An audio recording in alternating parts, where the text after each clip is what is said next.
From the McCourtney Institute for Democracy in the studios of WPSU on the campus of Penn State University, I'm Michael Berkman. And I'm Chris Beam, and this is Democracy Works. So, Chris, we're going to talk today about artificial intelligence and automation and its impact on democracy with a really fascinating guest who is a Ph.D. alum, a Penn State alum. Yeah, that's really cool because he's one of ours, right? So it's Jay Yonamine, and he is the head of data science and global patents at Google. So, yeah, so much in this area that we could talk about today. You know, it wasn't immediately obvious to me when we started to talk about interviewing Jay how we tie artificial intelligence and automation into themes of democracy. But the more I thought and read about it, the more I realized there's actually quite a bit there. And a lot of people are writing about this. A lot of people are very concerned about it, even in the midst of other arguments that say this is going to transform life for the better in ways that we can barely even comprehend. Yeah, so let's kind of lay out what, just from our quick perusal of things, what we see as some of the main issues with artificial intelligence and automation. We'll let Jay kind of sort out exactly what artificial intelligence is. I mean, artificial intelligence, I guess, as I understand, is kind of important to automation, and which replaces lots of human jobs. And so one of the implications for democracy, of course, is that so many things that humans have been doing can now be done by computers and machines. And faster and better. Yeah. Right. Yeah, that's the issue. And I've driven with my stepdaughter, so the idea of a self-driving car is incredibly appealing. Yeah. So one of the other implications here for democracy of artificial intelligence has to do with, information gathering and just the huge amounts of data that are now available that can be processed by machines, that can be processed quickly. I mean, this, again, is a story that we've seen before. But basically, the question is, whenever you have a new technology that brings new power and new opportunities, some people are going to use that in ways that are not great for other people. Yeah, I find the argument that we've seen it before frustrating. In reading about this, I came across a lot of people that would say, oh, we've seen it before. There was the invention of the printing press, the invention of manufacturing. Yeah. But, it's also possible that we're now seeing the development of something entirely different. Or at least so new and so widespread and so fast that it's a difference of kind instead of a difference of degree. I think we've set the table here for Jay and Jenna. So let's bring them in and see what this expert has to say.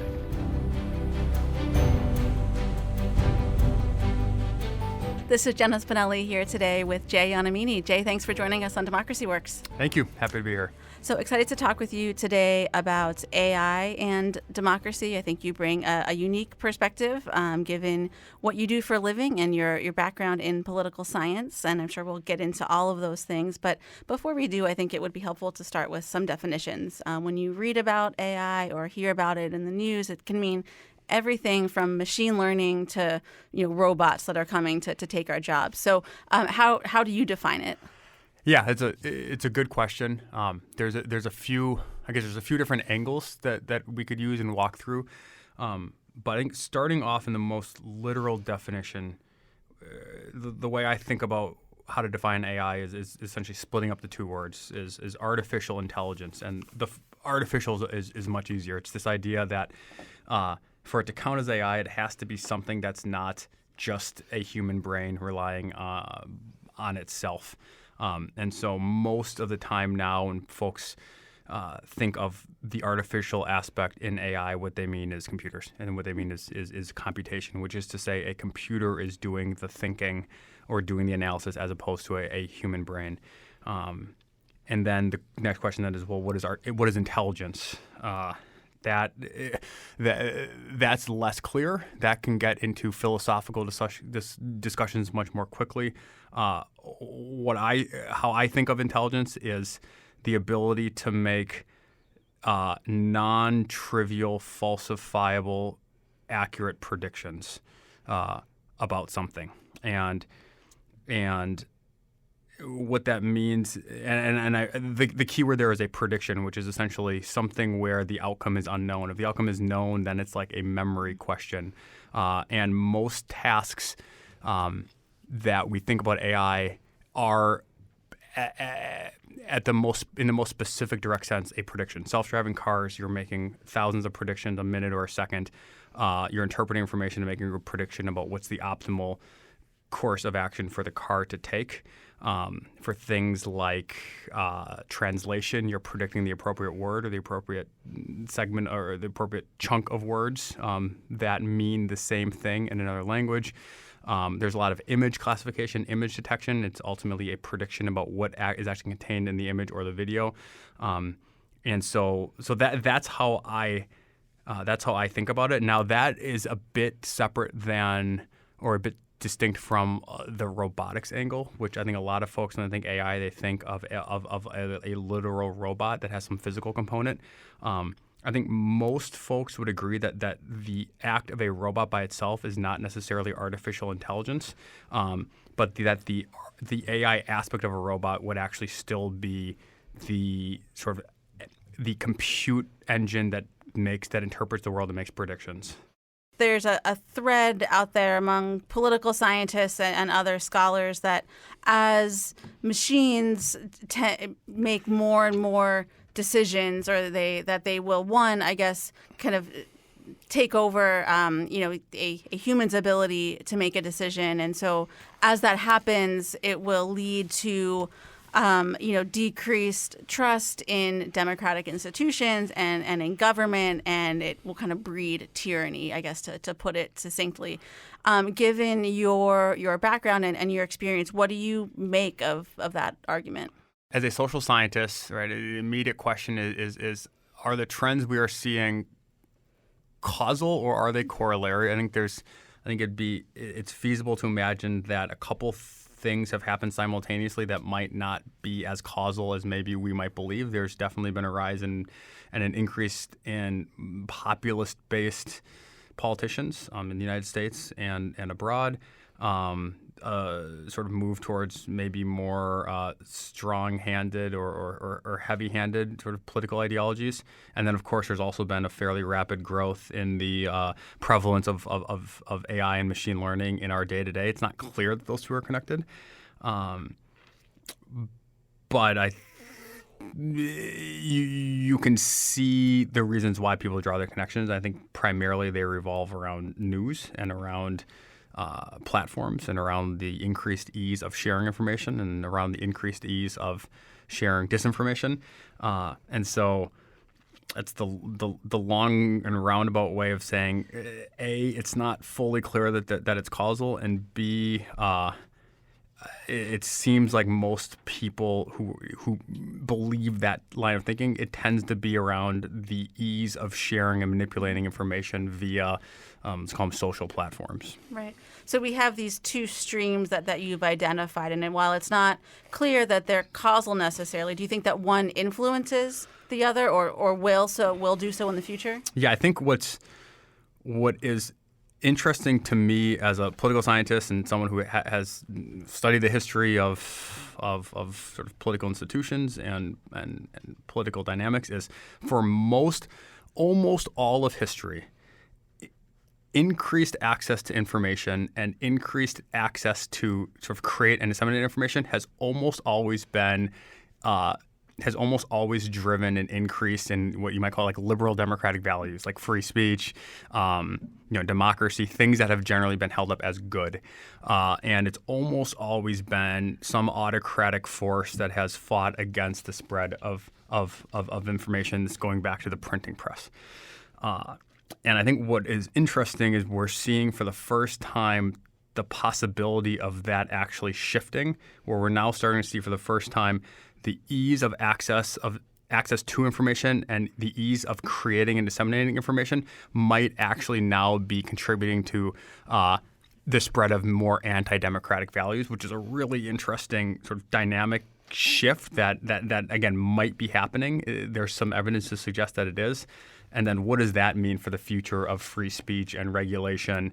And how to even start thinking about that question, I think is fascinating and front of mind, I think, for a lot of people. Yeah. So speaking of being front of mind, we should mention you work at Google and live in Silicon Valley, I presume, and are kind of having conversations about these things. So are the issues you just described something that's discussed within the circles that you travel in? Yeah, I think that questions around sharing information and what should be done around misinformation or maybe information that might not have positive goals and the degree of regulation is definitely a hot issue. If there were an easy answer, I think it would have been implemented. I think it's an immensely complicated issue that you can strongly see both sides' arguments, and both sides are I guess, there's folks who are arguing for increased regulation on some of these platforms. And you can see why, right? That might lead to decreased spread of misinformation, a better informed populace, an aversion to some of the anti-democratic stuff that we've been seeing. But the counter to that is, you don't want some centralized control over what can be shared and by whom. And so there's definitely merits to that argument as well. And it's an immensely complicated challenge. It's a hard challenge. Even on a case-by-case basis, if you got a team of experts in the room and gave them, a handful of postings or a handful of pieces of content, I suspect they would have a hard time even reaching consensus on that scale. And then when you imagine the scale that a lot of companies operate at, it's tens of thousands of hundreds of thousands of millions of pieces of content a day, a week, a month. So it's not even a question of how do you arrive at the sort of philosophical position, but then it's a question of how do you implement it. And so it's immensely complicated, and I think a lot of people are thinking about it, but it's hard, and there's no clear right answer. Yeah, and there's also this notion of taking away the piece of actually reviewing the content once it's posted. It's even determining who has access to post content. I know we've seen Facebook, for example, banning people like Alex Jones and other like white nationalist groups. So that also strikes me as a very complicated thing, thinking about access to free speech and those types of things.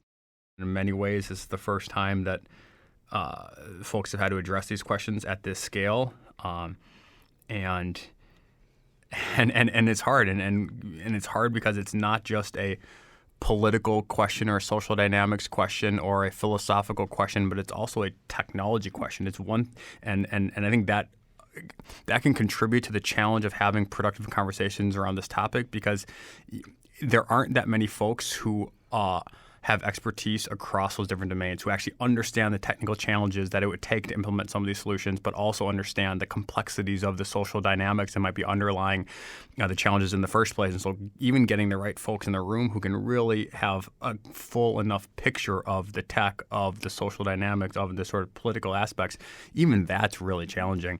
The other piece here is that, these are companies that have to put out new products and meet user demands and all of these things. So how do you balance those like day-to-day needs with some of these bigger problems and questions we've been talking about? Yeah, it's a good question, and it's hard. And I think what a lot of companies are trying to do is hire or create teams and departments and groups whose full-time job is just to think about these types of ethical issues, and then create scenarios where those voices are sufficiently have sufficient authority or discretion to actually impact product roadmaps, and so that's now getting at like the inner workings of companies. And again, companies are so big and so diverse that it's hard to point to the nuances or speak to the nuances of what it would take to make that type of relationship work in companies. But companies are big, living, breathing, complex organisms, and even if it's just hard to do that type of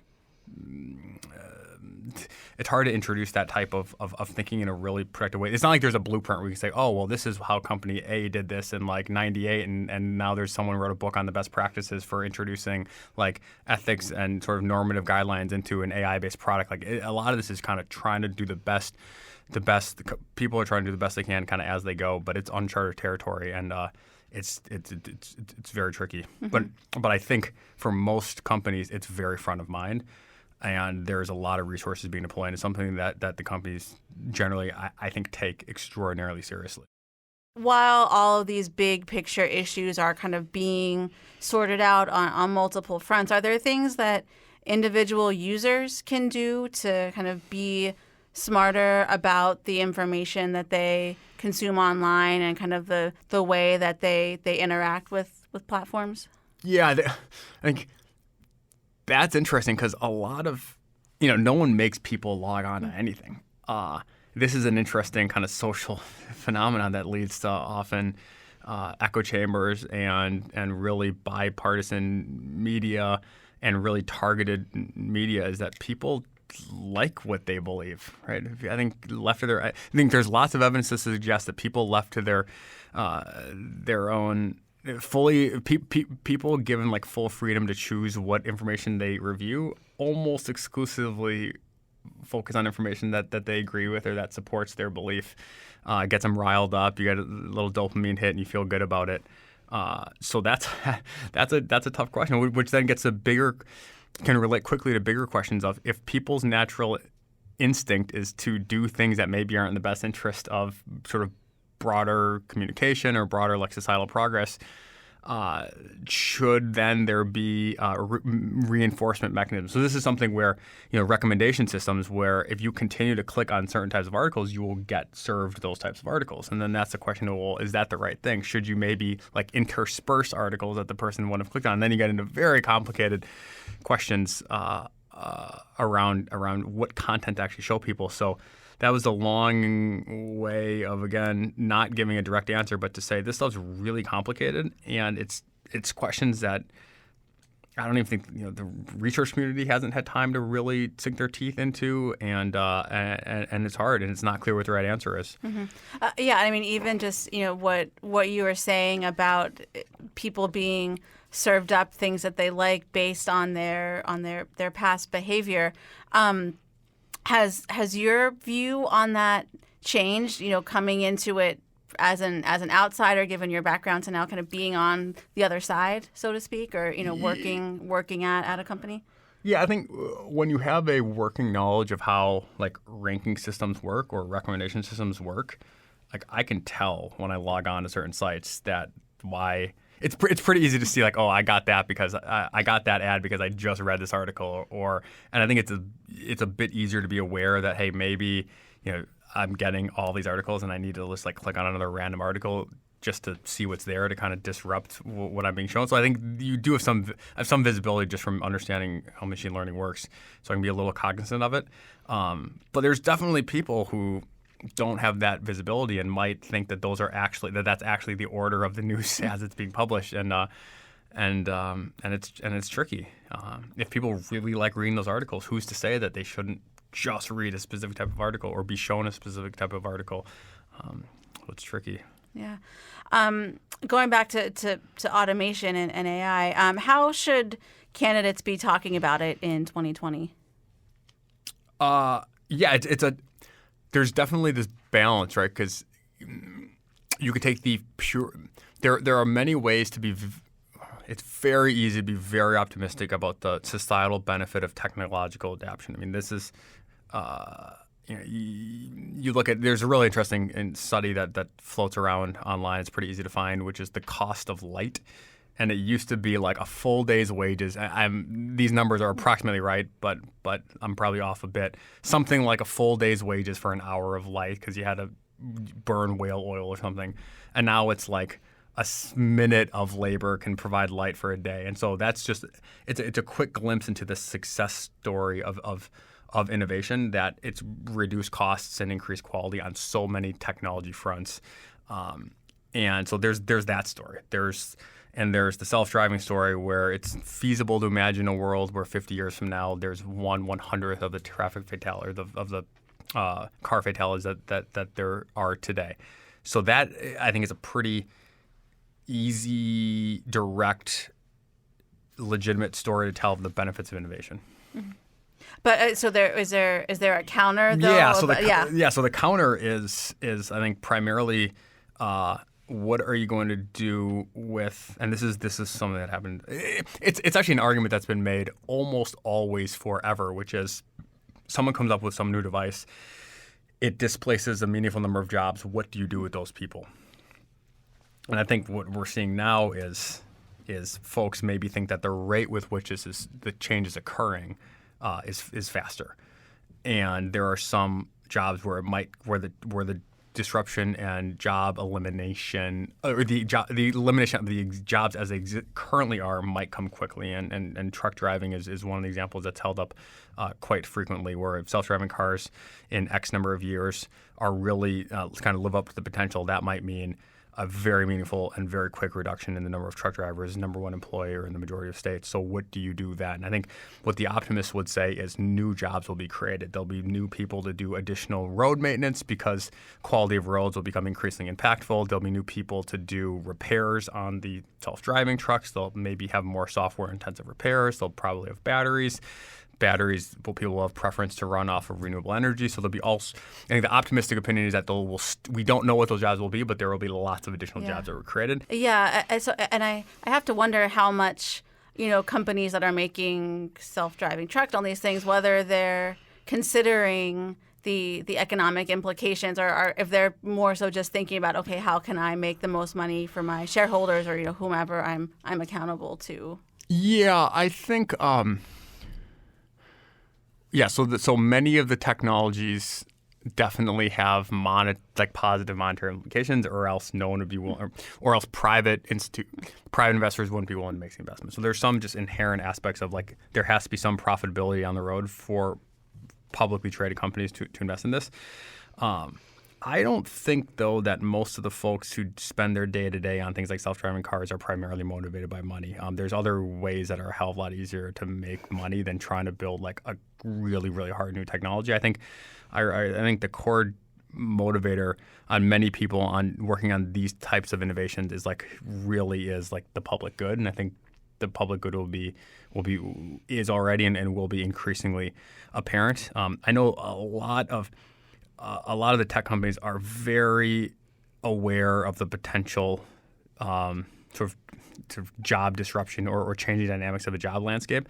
And a lot of the companies are spending a lot of money on sort of education programs. They're doing a lot of education around how to become a software developer or learning more technical skills. There's lots of online courses that are being offered, investments in things like Coursera and Cloudera and Coursera and Udacity and those types of Lynda and those types of platforms, and then actually doing a lot of outreach and funding other organizations that are supporting and will hopefully help transition folks into whatever those new jobs are, is helping people transition into those roles. Thinking about kind of moving some of these technologies forward, we've seen, for example, a fight against getting rid of coal jobs, for example. So are those fights happening with regard to AI technologies, and will they continue as these things continue to spread? Yeah, that is a good question, and it's something that I think folks maybe don't always appreciate, which is how, even if you have a much better solution that's of a technical nature, it can often be extraordinarily hard to get industries to adopt if it means that there might be fewer jobs in that industry or potential less profitability in that industry. And so I think what you see is not every industry is equally different industries have different levels of success in pushing back against leveraging technology. And it's not surprising, I think, to imagine what industries are the most successful at pushing back. It tends to be the ones where the folks in that industry make the most money. So, if you were to do a thought experiment to say who's going to be more effective at pushing back against AI, truck drivers or radiologists, most folks would probably say radiologists are probably going to have a better chance of pushing back against AI, even though many people would argue radiology is much easier to replace, or radiology is much more conducive to automation quickly than self-driving cars. And so industry by industry, I think you're going to see very high variance in the ability of industry to push back. And the reality is, in many, and this is almost always the case, it's not always, or technological adoption is almost always almost always against the economic best interest of the incumbents in that industry. That's almost always true. And then it's a question of often it comes down to how successfully can people push back. And certain industries have historically been very successful at pushing back, and other industries have been much less successful at pushing back. I mean, another good example is ride sharing. I mean, the taxi lobbies tried to push back, but just weren't able to, or weren't able to in a way that meaningfully prevented the rapid growth in ride sharing. Other industries are much better at, or much more are able to push back in a much more organized manner, and it's interesting. I mean, my industry, the legal industry, is very successful at pushing back for obvious reasons. Right? These are folks who went to the average legal professional or the average lawyer spent a lot of time in school.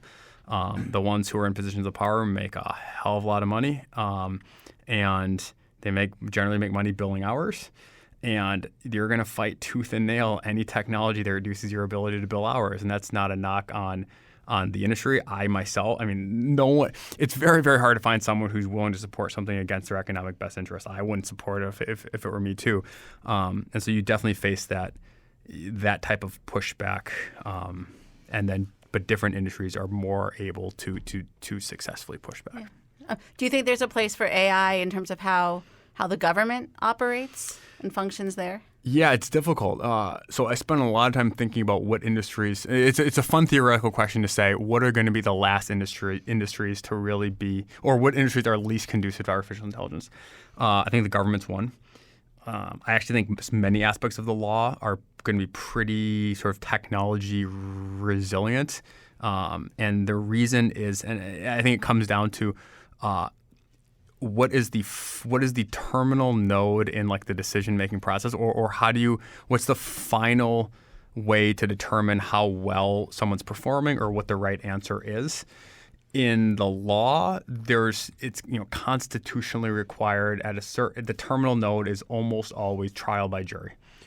And it's hard to see AI disrupting that. And you'll see the use of more data in courts and more advanced forensics and that type of stuff, but it's hard to see the final decision not being made by humans, because the reality is that there is no right answer. If the answer were crystal clear, it wouldn't have made it to the jury. So it's almost by definition a decision that requires a subjective human final decision.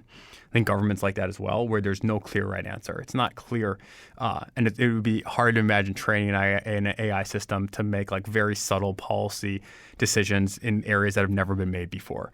So again, the terminal node almost has to be at this point a human decision maker. I think other things, industries like therapy and counseling, there's a lot of new apps and technology, but ultimately the product you want is like a human to console you. And I think a lot of aspects of religion and careers around religion, it seems also unlikely to see disruption. And so that was the long answer to the question of the impact of AI in government. And I think that's one of the industries that's one of the industries where the real decision making is probably is on the lower end of being conducive to being disrupted by artificial intelligence. Sure, and I think I can pretty safely say that that's the only time that the phrase terminal node will ever be used on this podcast. So, Jay, we're going to end, as we always do, with our 4 Mood of the Nation poll questions. So, thinking about American politics, what makes you angry? Can I say 2 things? One, actually, maybe I'll just keep it one. One is the assumption of bad intent. I think both sides, or folks tend to immediately assume someone who favors a different policy has some bad intention, or they actually don't want better healthcare outcomes, or they actually don't want a cleaner planet, or they actually don't want more fairness in the workplace. And I think if you actually stop to talk to most people, if you stop to talk to most people, and instead of starting with what policy do you think, who's your candidate, and instead you started with what do you want the outcome to be. I suspect most people across the political spectrum generally agree on the same outcomes. Like everyone wants a clean planet. Everyone wants kind of fairness. Everyone wants like the appropriate level of taxes coming in line with like how much you earn and how much work you've done. Most people disagree on the way to get there, and most of the ways to get there aren't known with certainty. So they're oftentimes valid debates. So the thing that angers me the most, to recap, is people not assuming good intent. What makes you proud? That we don't resort to violence. In many ways, it's like a proof of the robustness of the democratic system, that even when people assume bad intent and start arguing, it's very rare that they resort to violence. And it's still the case that for the most part, when people do, it's universally condemned. And what makes you worry?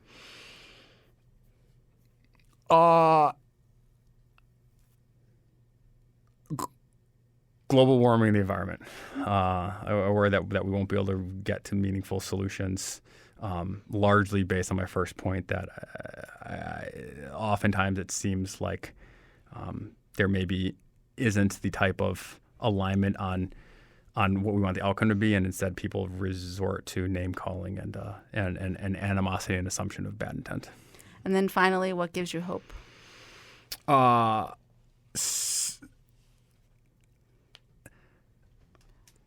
People always struggle with this one. It's okay. No. Well, now I'm on a college campus, and I'm a college campus in rural Pennsylvania, and I live in San Francisco. And actually spending time with students and hearing what questions they have, what they want to do, their approach and beliefs and opinions, I always find that uplifting, and it always come away from those interactions with current students feeling better than I did. I feel better leaving those discussions than I did going in. All right, well, that's a good place to leave things. Jay Yonamine, thanks for joining us on Democracy Works. All right, thank you.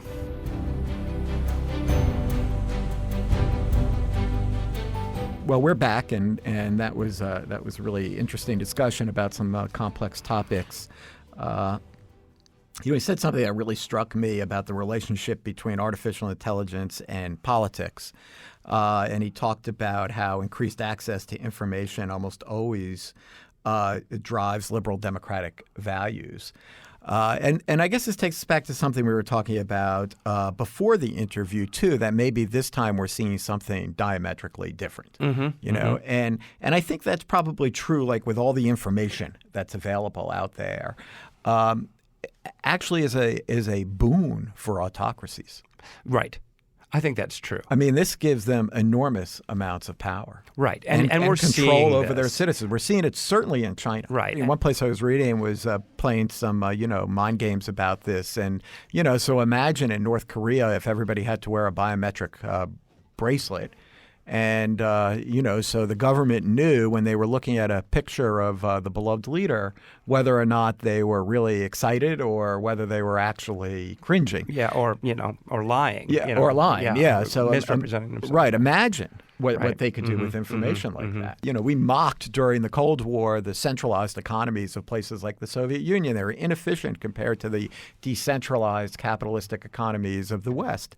But, one of the problems with centralization is it's impossible for a centralized force to have all the information available to make good decisions. And so they made a lot of bad decisions, right? But actually now, one thing that AI and all big data and all these things together do is to actually centralize enormous amounts of information in the hands of, one individual, one organization, one leader. I also think, Jay is absolutely right that these mechanisms of algorithms that search for you and find what you like and move you in a direction that you're already inclined to go just feeds on some of our worst and most undemocratic proclivities as human beings, right? We all want to hear our own points of view reinforced, and it feels good when we hear that,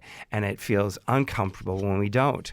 And so now what we have, instead of having a paper where there's all these articles and all these opinions, or a nightly news show where somebody else is making decisions of what we hear, we can now control it ourselves. And all AI does, all these algorithms do, is make it much easier to do that. Yeah, and it reinforces polarization. Right. Yeah. Mm-hmm. And so I don't know how we get beyond that either. I mean, I'm sure there are going to be little niches. No, we can't. We're just all screwed. Okay. So, all right. Well, then we're done. I'm generally of the belief that technologies are not reversed. This really does get you into some of the interesting political questions in the 2020 campaign that Elizabeth Warren, more than anybody else, is raising. There are lots of large companies right now, and you can make an argument that a lot of them are too big, right, in terms of just competition. But Elizabeth Warren's point is that by signaling out Google, Twitter, and Facebook, that these companies are acting in ways that are harmful to our society and to our democracy, and then it is completely legitimate. That's the job of government to say this is where we need to put limits on what the corporation can do. That's why corporations did not worry about vehicle safety until government made them. Corporations did not worry about water and air pollution until government made them. That's the job of government. But the problem is now our government, our politics is distinctively unproductive and dysfunctional. And so the prospects that we're going to have this natural and completely legitimate counterweight to rampant capitalism is just not in the cards. Well, that's a good and important point, because you really do need a fully functioning government to be able to counter the sort of power of the private sector. And that's kind of lacking right now. And in the current climate, this change is happening so much faster. And because government always moves slow, it's already in a catch-up kind of mode. But now nobody's catching up, right? And these questions aren't getting beyond the hearing stage. And so it is that makes it doubly troubling, right? Not just that these things are happening, but that nobody in government appears able or willing to engage these questions and to engage their role of oversight and regulation in a constructive and I think it's strong to say no one in government. I think that's fair. I think it's fair to talk about that government as a whole is just that is right. That is fair. Capacity to deal with these. And my suspicion is just like with climate change, but and like the case of climate change, it may be too late, that you need a kind of generational change in leadership before you really have people that understand intuitively. Well, all right. So I guess we're left with the idea that in as we hear so often, the hope is in young people, right? And that may be what we end up hearing in the 2020 campaign, is that we need people for whom this is intuitive to engage the mechanisms of politics to change things. Yeah, and really pleased that we were able to get Jay, who has the advantage of being able to think about this both as a political scientist and as somebody with the kind of technical chops to be working in Google to help us work through some of this. Yeah, I agree. So thanks to Jay and thanks to Jenna. From the McCourtney Institute for Democracy, I'm Michael Berkman. And I'm Chris Beam. Thanks for listening.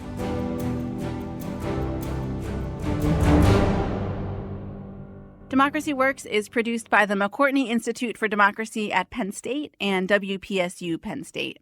Our hosts are Michael Berkman, Chris Beam, and me, Jenna Spinelli. Andy Grant is our engineer, and Mark Stitzer is our editor. Additional support comes from Emily Reddy, Shireen Stanford, Craig Johnson, and the rest of the team at WPSU. For detailed show notes and discussion questions for each episode, visit our website at democracyworkspodcast.com. And if you like what you heard today, please consider rating or reviewing us wherever you listen to podcasts. Thanks for listening.